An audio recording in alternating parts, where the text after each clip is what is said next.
वो 1 पैसा नहीं दिया, बल्कि उल्टे बोल दिया कि तुम क्या ब्रजवासी बनते हो कि पीछे पीछे चलते हो। और इतना सुनते ही वो ब्रजवासी बोले, पीछे पीछे चलते हैं, कुत्ते कहीं के, तुम जाओ, तुम्हारे पीछे हम चलने वाले नहीं हैं, हम इस श्री जी के भरोसे रहते हैं। तो हिंदी नहीं समझ रहा था, लेकिन वो बोल रहे थे, हम तुम्हारे पीछे चलने वाले, तुम्हारे भरोसे हैं। उनका स्वाभिमान में देखा उस दिन, अरे हम लोग इस श्री जी के आश्रय में हैं, इनके भरोसे से पड़े हुए, हमको क्या पता था कि तुम आओगे नहीं आओगे, लेकिन हम इनके भरोसे यहाँ पड़े हुए। तो उस दिन मैं सुना श्री जी शब्द, श्री जी के भरोसे पड़े हुए। राधा कुंड राधा रानी का स्वरूप है। यह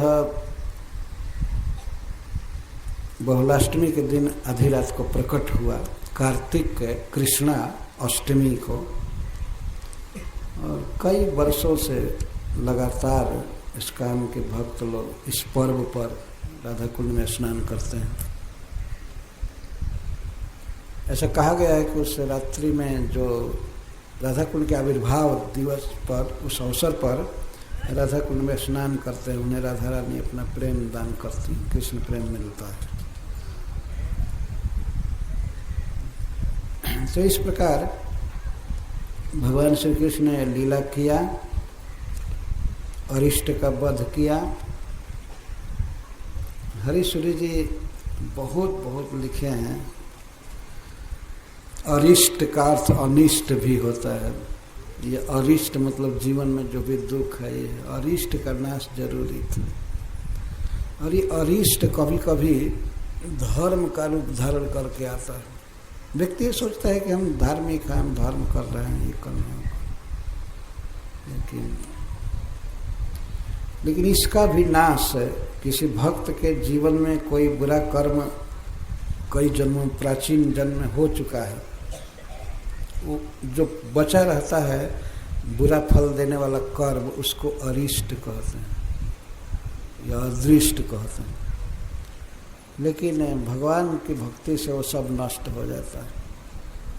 यह भी एक संकेत है। अरिष्ट वास्तव में एक दैत्य था जिसको भगवान ने मारा, पर अरिष्ट के द्वारा ये बात कही जाती है कि अरिष्ट भक्तों का पूर्व का कोई ऐसा खराब कर्म रह गया है जो इस जीवन में दरिद्रता, रोग, स्वजन का मरण आदि दे देता है। कोई हानि हो जाती है, अर्थ हानि हो जाती है, लेकिन भगवान उसका नाश करते हैं। भगवान पर भरोसा रखना चाहिए। तो इस तरह से भगवान ने वृषभासुर का वध किया। अरिष्टे निहते दैत्य, जब अरिष्ट नष्ट हो गया तब श्री नारद जी मथुरा जी में आए। जब तक अरिष्ट जीवित था तब तक नहीं आए। इस पर भी हरीश्वरी जी लिखे हैं कुछ। नारद जी उसी समय क्यों आए मथुरा में कंस के पास, पहले क्यों नहीं आए?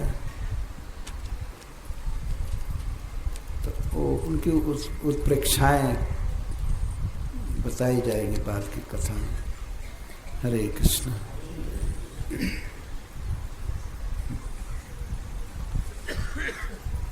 सब गाना चाहते हैं क्या?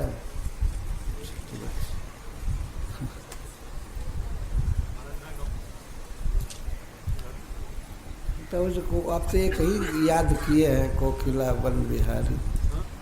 कौन गाएंगे?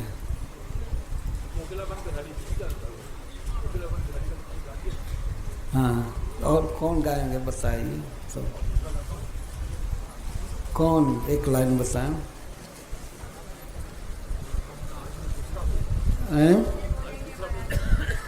कोई दूसरा बोलेंगे तो उसका पहला लाइन बताइए।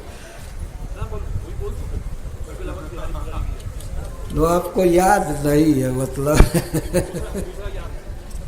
कौन पहला लाइन बताए।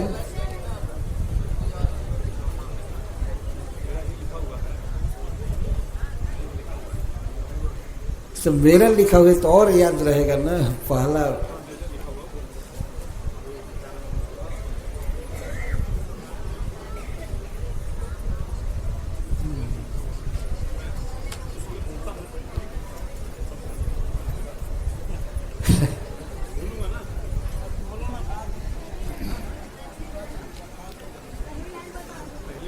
उधर उत्सुक है संगीत माधव गाने के लिए। वो धन्य कृष्ण गाए तो उनको बहुत थोड़ा वो गा ले।